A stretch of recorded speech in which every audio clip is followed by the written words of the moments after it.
Right now, there's one. And there was only one county that had 50 or more as their 14-day average. And you can just see how this whole bolus has it's just really blossomed across the state, right?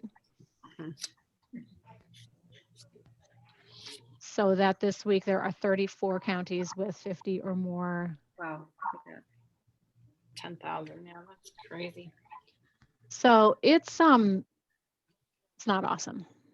And so I'll share that my daughter, I'm going to stop sharing my screen now. My daughter is a sophomore at Blake, and they had preemptively, and I thought this was really reasonable, like on Monday, sent out a note saying after Thanksgiving, they've been hybrid, middle and high school. We're going to go to all distance learning. Teachers will get 2 days, Monday and Tuesday for Thanksgiving to plan, and then our revised, they have a plan already. So that will go into effect for distance learning starting that Wednesday. I think it's the 30th of November, something. Anyway, and that will go at least through January 15th. So the Friday before President's Day weekend. And the reasons that they gave for that were the numbers of cases increasing, but also the Thanksgiving and Christmas, siblings coming home from college, people traveling in spite of COVID for whatever reasons. They just didn't want to mess with trying to control people. So they're controlling what they can, right? Which really made sense to me. But then seems that there was a certain Halloween party. Oh. And this week, since that note came out on Monday, 4 kids have tested positive at the Blake Upper School, all seniors. And so when they did they started to do all the contact tracing around that, and that meant that 100 kids had come into close contact when they abandoned the effort. 100 kids and 11 teachers. At which point they decided, we're done. We're not going to try to contact trace this anymore. It's too compromised. We're just going to send everybody home. And they've stopped all activities too for 2 weeks. So we haven't been able to really back burner COVID in our house this week, despite all of the other fun stuff that's going on. I know. But I'm glad, my daughter seems to be handling it in stride, and we've adapted. We've learned so much flexibility, and we know how to cope with unexpected changes, and I think we've all kind of grown in that way, and this is showing itself. I still think it's going to be a long winter for our family, but yeah, lots of families. Can you put the link up one more time, because I joined late? Oh yeah, sorry Greta, I should even know that. Thank you, appreciate it. Thanks. Sorry. there it is. And this report is updated every Thursday, but not promptly on Thursday, because I was rapidly searching for it yesterday morning and it wasn't up yet. So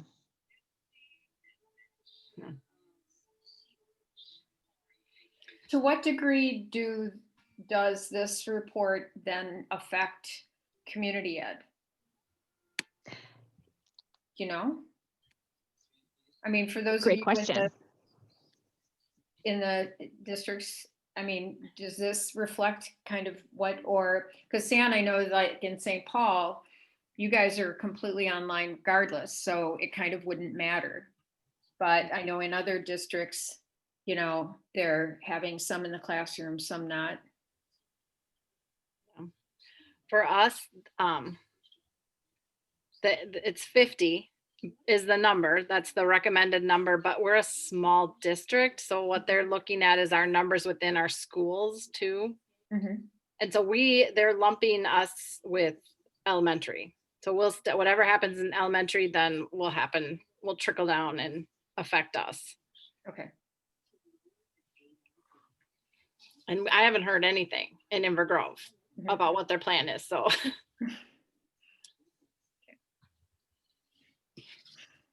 Hi, Greta.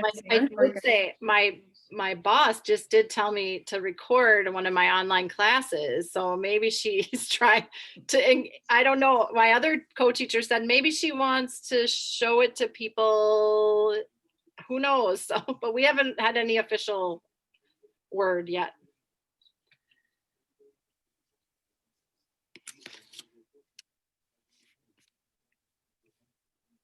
So, hi, Greta. Hi, San. How are you guys doing?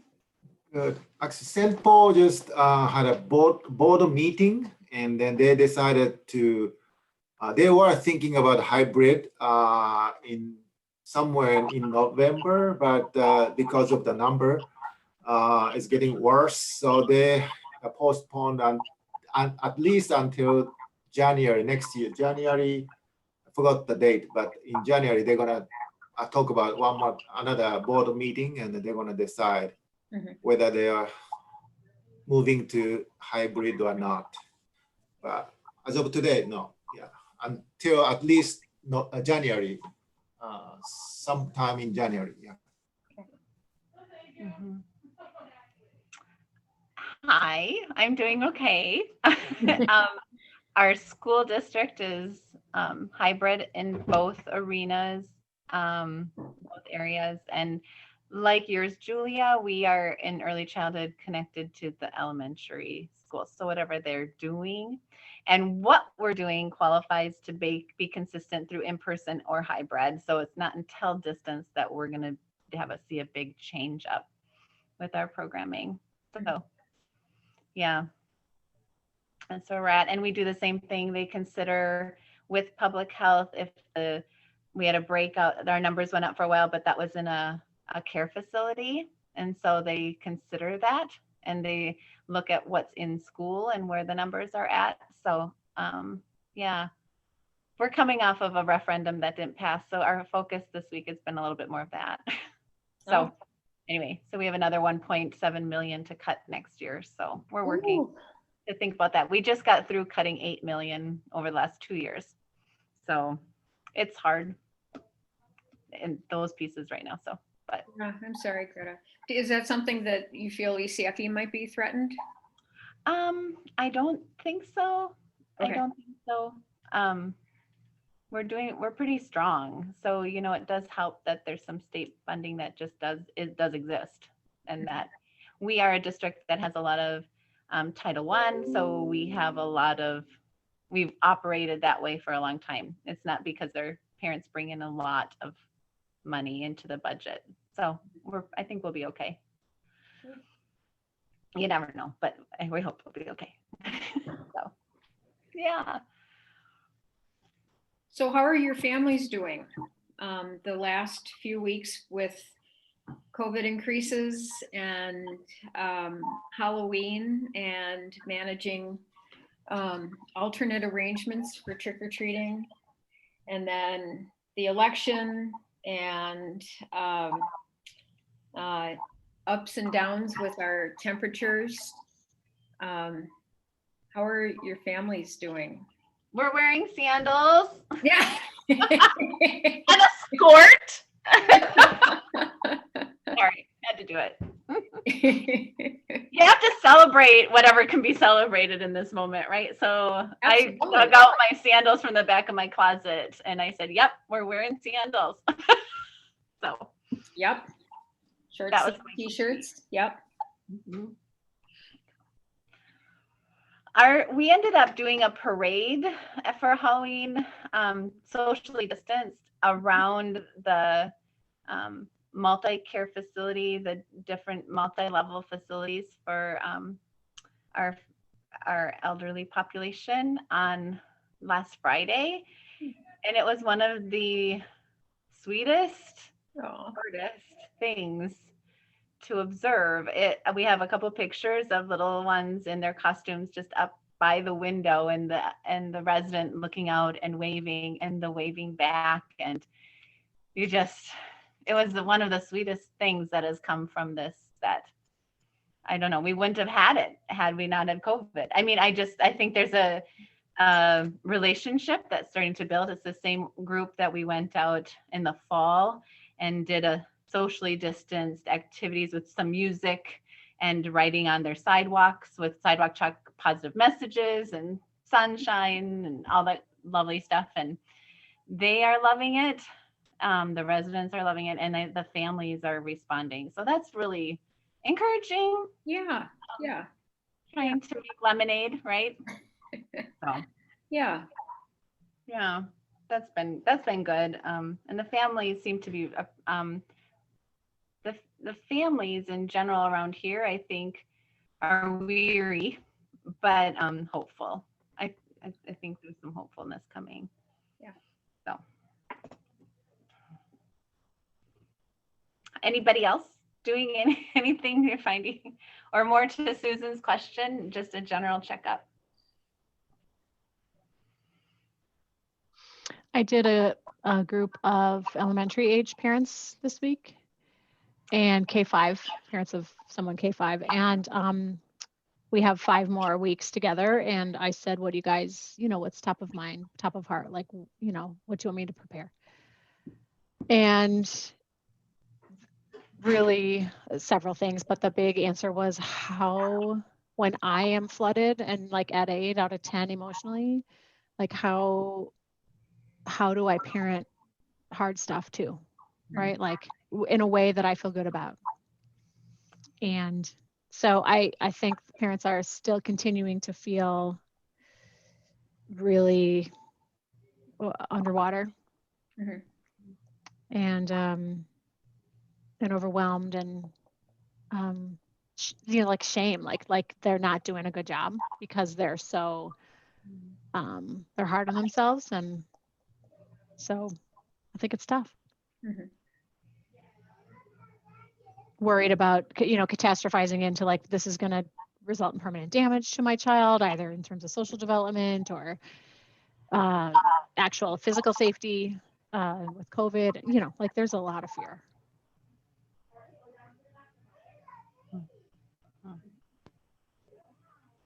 So it's tough. We had this morning staff meeting. Actually, we have staff meeting every Friday morning.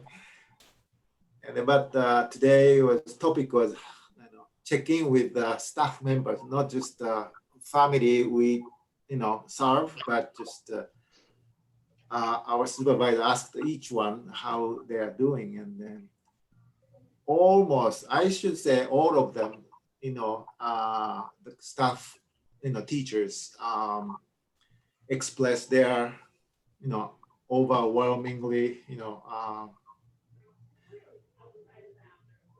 the distress, I guess, and the psychological distress, and then especially this week and last week, and as Susan said, the election and COVID, and yes, they were just not just families, we are family too. We are family. Teachers are really struggling too. And then they said, so our supervisor asked us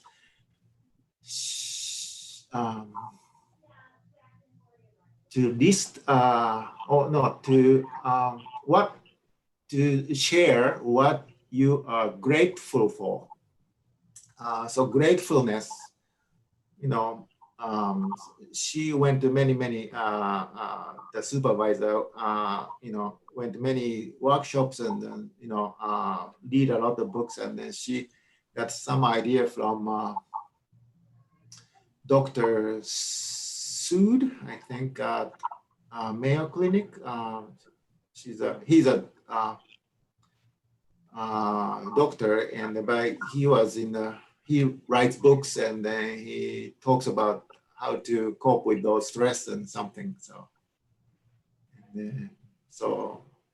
everybody talked about how grateful, or what grateful for. So that was good exercise for them to feel a little bit better. Did you feel better? I used to do that kind of exercise, and I found it helpful, but it was not enough, sufficient for me. It's because that when you think about gratefulness, then you feel that particular moment and place, you feel better. But next moment, if something happens, like a COVID or something happened, then you feel down too. So it's like a medicine. It's good medicine. It works, Yeah, but it doesn't last forever. yeah. So I found something else to be more consistently helping me at least to overcome those struggles or challenges in my life. And then, yeah, that's helped me a lot. I'm trying to, yeah, figure out how to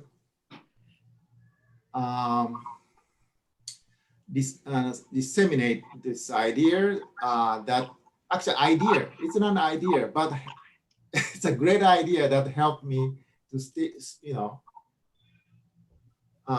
help build inner peace, I guess, inner peace, and then unconditional happiness. So Sounds pretty good to me. Inner peace and unconditional happiness. yeah, so it doesn't fluctuate with any other events, external events or tragedy, or I mean, I have feelings, humans have feelings, and I'm sad that we are in this situation. I'm so, frustrated and angry for many things, but doesn't destroy my inner peace. So Dalai Lama said, actually, in a quote, I love quotes. He said, do not let anyone or anything destroy your inner peace. But he didn't say how. So I had to figure out, yeah, that sounds great, but how do you do that? That's the word platitude. It's like, but how? So what's your secret? It's a long story. I don't know. So it was not new. Actually, I found out it was ancient idea. I studied philosophy, ancient philosophy, Socrates and Plato and Aristotle. And Aristotle is the one who wrote about happiness. And then there many people, piggyback on that idea and improved it for thousands of years. And then I found out it is possible to achieve unconditional happiness, not just regular happiness, which is conditional usually. If, for example, if you have something, or if I eat chocolate, I feel happy, or if I have money, I feel happy. So it's a conditional usually, right? Do you agree? Yeah. And it's usually we mention about happiness in terms of feelings or emotions.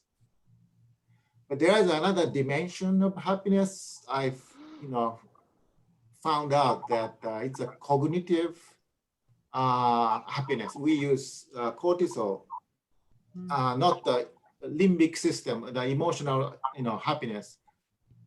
It's also, so we have two types of happiness we can have. So those cognitive happiness can be unconditional because it's about your attitude.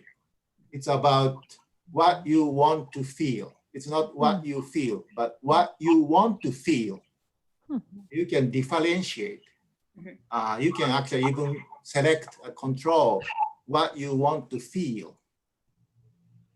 In addition, not instead, in addition to what you feel automatically when you see tragedy, you feel sad. When you see baby smiling, you feel happy. That's automatic. But you can add another layer of unconditional happiness through your attitude, through your determination, through your intention that I want to feel happy. And then you can, yeah. I don't know. That's in a short, in a nutshell. Yeah. I don't know if it makes or not. Does it make sense? It reminds me of what you said last week, San, when you said the coin with two sides. Can you hold two things at the same time? And it sounds like it's a piece of that. The idea of what can I set my intention on, and what is my response to what is around me and the influence it's bringing to me, right? That sort of Yeah. thing. You do both. Actually, there's just a article came out that this guy John Leland, I should write it down in the chat.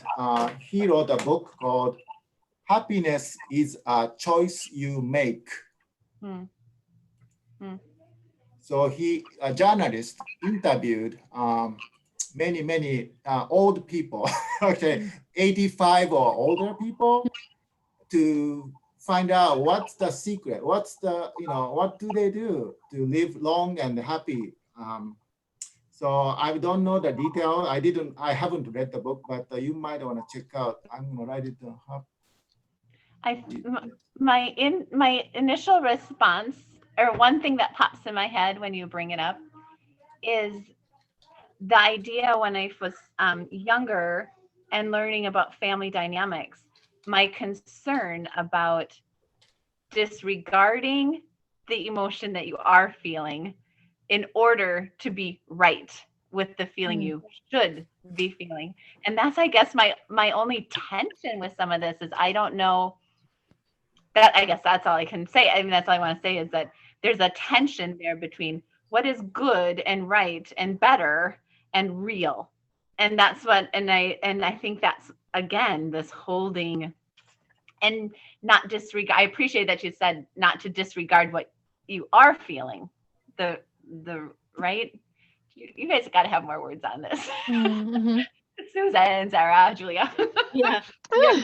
We were just talking about feelings with the preschoolers this week too, and talking about how you can have, like, what San is saying, like you have this, it's like an inner peace and a strength that you have. So when you're feeling all these other feelings, it doesn't break you. It doesn't, because you have, because you can be sad 5 minutes from now and then something else happens. And so it's just that part of the feeling is constantly changing, but the inner peace is what grounds you. Maybe that's kind of how I'm. And maybe one of my struggles right now is I don't know what that strength is doing because there's so much uncertainty around us, right? I have these expectations of what my life should be and what it should look like and how I would respond, ideally, all of these things going on. But because there's so much uncertainty, it's hard to feel like I've got a footing, where when life was more predictable, I felt secured in my footing, that the ground underneath me I could trust, right? Or something. I don't know. There's something different in what I can expect and what I should expect in these days. And then is it okay to let go of my expectations? That's hard if it's the deep within, the seated who I really am, my true self, or however the words are you want to use. Yeah. It's just like that speaker we listened to, Greta, with the snow globe. Like, Yes. right now there's not even anybody we can get the stability from, because we're all shook and unstable. I just keep telling myself it's temporary, but every day I have to say it, like, it's temporary. It's temporary. Yeah. And not think of it's temporary for a year, but just every day I have to just say it's temporary. I've had a lot of fun thinking about how it's going to feel when it does lift, and fantasizing a little about the parties that we'll be having and the places we'll be traveling, just kind of like a, granting the wish and fantasy was one of the I think it's from How to Talk So Kids Will Listen and Listen So Kids Will Talk. I'm granting my wish and fantasy. I'm fantasizing about trips. I've spent some time on VRBO. I'm, just indulging in thoughts about like how this major party we're going to hold, and how joyful that will feel. And that I have found really makes me smile to think about what I know is in my future. I'm sorry? I was just thinking of the example we often say to parents, like, yeah, if I could put all that candy in the grocery cart, That would feel so good, right? But we, Yes. I'm Yeah. sorry. Corrected you a little. No, that's exactly it. Mhm, mhm. You know, today in my class, we came in and the rule is that we have snack for the kids. The parents have brought snack and then we don't pass things around. We serve it up at the counter and then bring it over. And in our parent group, we haven't been doing snack. I'd like to know if anybody else is doing snacks in parent time, if they're in person. We haven't been. And today I came in and I was so sad. I just was grieving snack with my parents because when they have snack, then they get the coffee. And when you get the coffee, you have this little thing you're holding and everyone's feeling kind of together, or whatever drink you're having, whatever. It's just like, And I asked the parents, I said, do you think we can bring in store-bought snacks like the kids? And do you think we could? Because I don't think it's a law. I don't think it's even a mandate. It's just Recommendation. we've taken it away.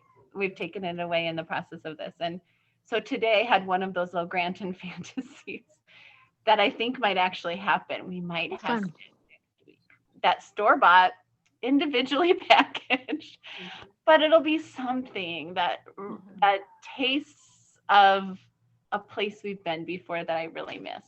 So anyway, trying to, think of those little moments, right, Sarah? Those little things that we can do, those, or the future being big and celebratory. Yeah. You know, and I found this week that with Halloween, that it feels like a little step towards happiness is when you discover that compromise, so that it isn't like either or. Like you can't either you completely ignore everything and you do everything as normal, or you don't and you just wait, right? And because I was deliberating over trick-or-treating in my neighborhood, and there's always kind of that question anyway, how many people are you going to get, and how much candy do you buy, and how much do you bank you'll have left over, which then dictates the type of candy you buy. Totally. I love that. And I texted my friends in the neighborhood to find out what they were doing, and one of them said that she was going to make and of course I waited, I think, until Friday. And then, and she said that she was going to make individual bags for the kids in the neighborhood. And I thought, well, that's exactly that. Then I'll feel good, because then I'll be taking care of the kids that I know and the kids that I care the most about not being able to do trick-or-treating for. And then it'll also kind of give me a controlled amount in terms of how much to get. And then I'll make, and I always have leftover gift bags and stuff from parties. So I use those, and that's what I did. And then Audrey and I just went around and put like, 1 or 2 bags, depending on the number of kids. And the families were just like so happy, and everything was packaged. So, and it was a wonderful compromise. And even that little step, it was just like, it's not the way that we usually do trick-or-treating, but it was a way to do it. And I'm not actually positive I might not continue doing this, because again, living in kind of a shaky neighborhood in terms of, it's oftentimes hard to know how much you're going to get. Maybe just set aside bags for the kids that I know are going to be there, but that feels good. Yeah. Doing Our Halloween actually felt better. Like normally I feel like I buy candy at the last minute and then somebody has to stay home and answer the door and someone goes trick-or-treating. And this year my husband and my youngest daughter built candy chutes from our porch, and we decorated our porch, and then we were all outside the whole time on the porch, throwing, sending candy down the chute to the kids. And it was the best Halloween I've ever had. Oh, Yeah. Our Halloween was great too, and we have a couple new neighbors on the street, so we gathered around a bonfire just loosely and got to make some connections with some new neighbors who seemed awesome. And then I had a table out at the end of our driveway, and then we were just around our campfire a bit away from that. So anybody who did trick or treat, I just directed them. I had candy in like muffin cups. It was windy, so I quickly abandoned the muffin liner in the cup because those were just blowing away. But I just doled out 2 or 3 pieces per muffin cup, and we had tons of leftover candy, Susan. So regretted that, but not till Monday. That's when I sent it to work with my husband. But it was good Halloween, and I've seen on Facebook a number of those shoots, Julia, Mhm. like or Greta, like you're talking about, and no, it's Julia, and a plea from parents of kids with mobility challenges to keep your shoot. Yeah. Because this was the most accessible Halloween for families in that situation ever, Mhm. which I thought was really something I would not have thought of. It's not part of my regular consciousness, and appreciated. So Yeah, I saw one that they did, like they had almost like a dragon's head at the end of the shoot. And so the whole thing was like this long green neck. And Cute. then at the end, the thing came out like this, and then the candy came out of the dragon's mouth. Adorable. Yeah, and I thought, okay, I won't do that, but it's a great idea. It's a great idea. What's the phrase, like necessity breeds? Oh, It's the necessity mother is of the mother invention. Yeah, There it is. yeah. There It also feels more like the things that we do are more intentional, like we're Yes. present Mhm. because it's so rare to be able to be Yeah. around and Mhm. seeing people walk up, and it just felt that much better, I think, than Halloween normally does when I'm just rushing through it. I would say that's true so much, Julia. Like the pace is much slower right now, and boy, do we savor the good stuff. Yeah, I agree. I think the pace for sure. yeah. For sure.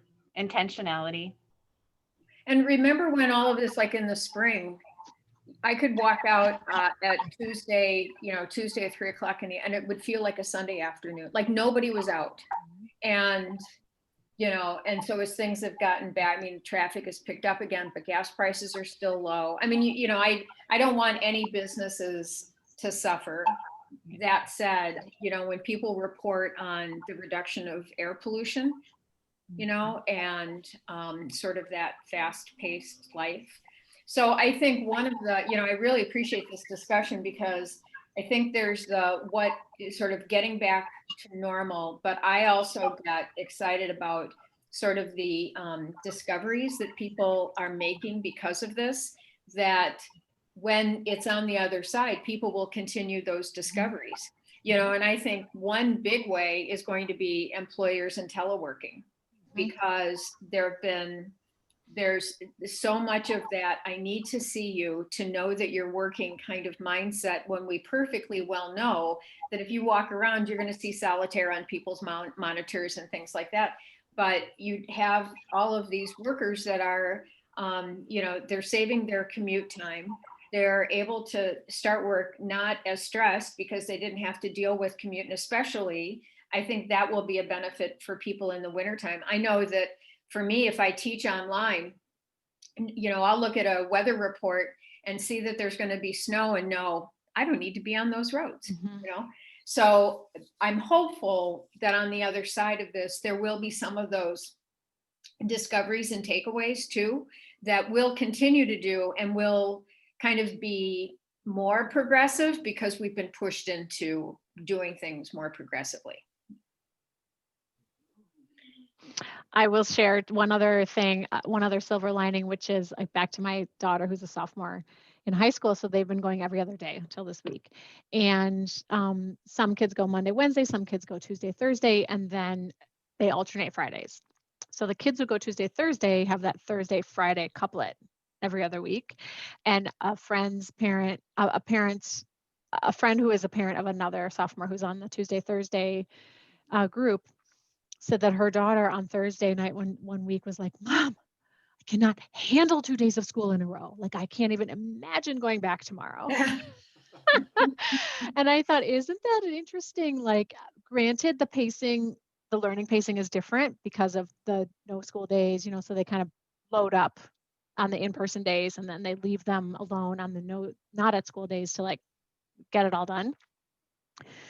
but I think that was that on a moment of honesty, like 2 days in a row of this manic, crazy getting up and out to somewhere on time to be seen by other people. Like it's just a lot. It's very demanding. Yeah.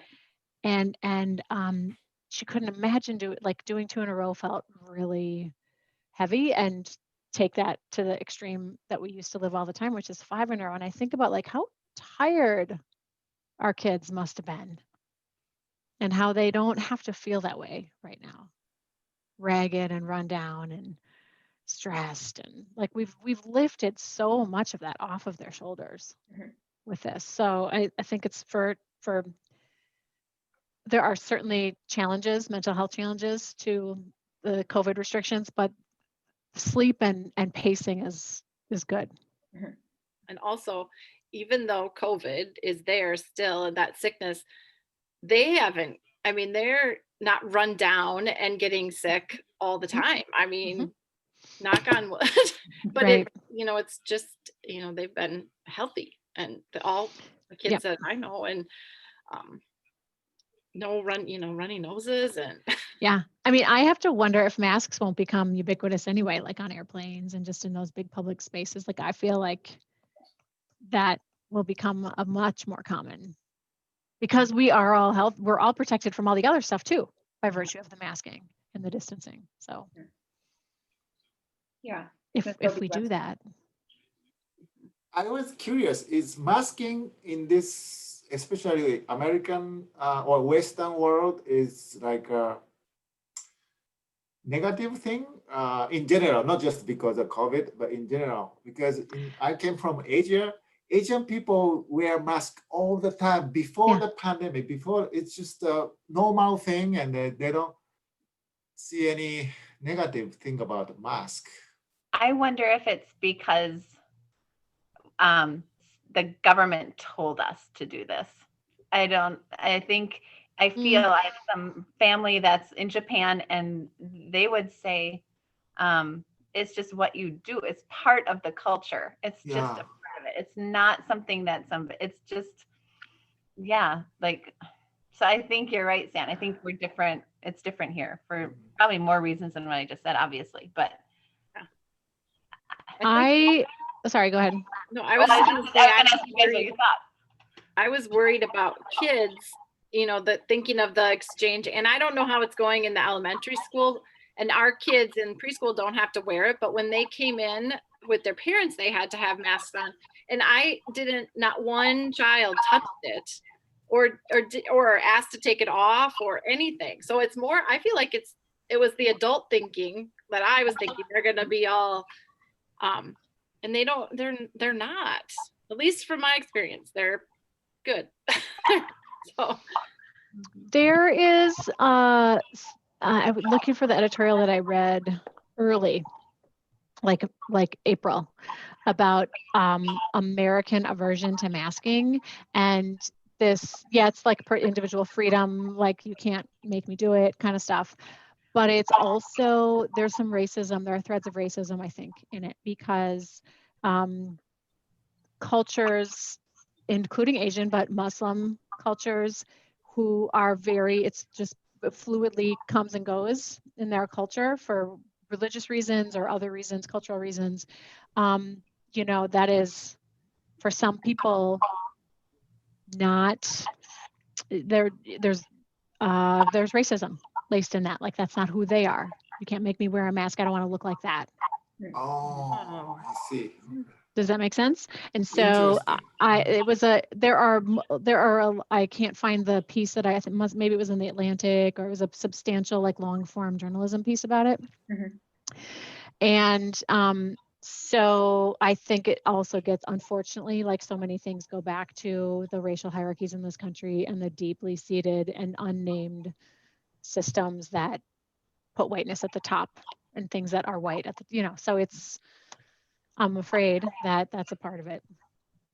Yeah, I agree, Sarah. And I remember early on, there was that discussion about sort of masking your identity and who does that. And, are we to be afraid of people who, traditionally in, Western society the people that wear masks are the people usually who are doing something that is suspicious, you know, or that are they represent a culture that is foreign to us, like women wearing burqas and, you know, things like that. I think also, you know, I've thought a lot about the sort of wearing seatbelts, and the until there is and San, in response to what you were saying, you know, I would see students come in, say from China, right? And they're always wearing masks, and they're sort of you know, what are you afraid of that you're wearing a mask here? Or are you carrying that with you from where you come from because pollution is so bad? And, you know, is that like, how much do you need it here or whatever? But it's foreign. And I don't mean foreign, non-US. I mean, it's unusual for our Western culture that you would see somebody walking around wearing a mask unless they were walking around with an oxygen tank or something other sort of visible feature that would say, I have a reason for wearing a mask, right? And so I think this latest thing has been, why would I wear a mask if I don't need to? Like if I'm not threatened in some way, sort of what did it take to get people to wear seatbelts? Because, you know, and eventually it became a law. And so I think that what we're seeing is there's a reason to wear masks, right? And the sad thing, and I won't get into politics, but the sad thing is that the message hasn't been consistent. And so I think, you know, like anytime you have like a big public health campaign, what you need is clear messaging, consistent messaging, right? And messaging that is shared by important people who are valued, and usually from top administrations or from cultural leaders or whoever, to kind of get the word out and to encourage people's participation. And so I think a challenge here is you're asking a culture that traditionally has not worn a mask, that just like with seatbelts, it does not see a reason that they would need to wear a mask, particularly if they are in an area where they don't really feel the effects of pollution or something like that. They're not part of, they're not a healthcare worker, so they don't have a job that requires them to wear a mask. And then death knell is your public health messaging is like all over the place, because you've got people on one side that are saying wear a mask is good and this is why. And then you have people from the top down that are going, it doesn't matter, it's all a hoax, you know, it's not important to you. And so, and the challenge, I think, is that as long as that message continues, it's just going to prolong things, right? So, yeah, I mean, I think it is it's an interesting observation for our country. Susan, Thank you. Yeah, thank you. That was very educational. Thank you. I didn't know that. When you mentioned the top down in the documentary on Bill Gates's brain, Bill's brain, they talk about that with the Bill Blaine? Bill's brain. Bill Gates. It's a documentary, and it's Bill's brain, and they talk about in there when he went after polio with his foundation, and they found one of the biggest contributors to people not wanting it, because of course the United States coming in and saying you should be immunized is just there's other reasons that we're doing it, was the concern of the populace. Mm-hmm. And so they had to talk to the leaders, those trusted, and talk. And then when they got immunized for polio, then there was a followership.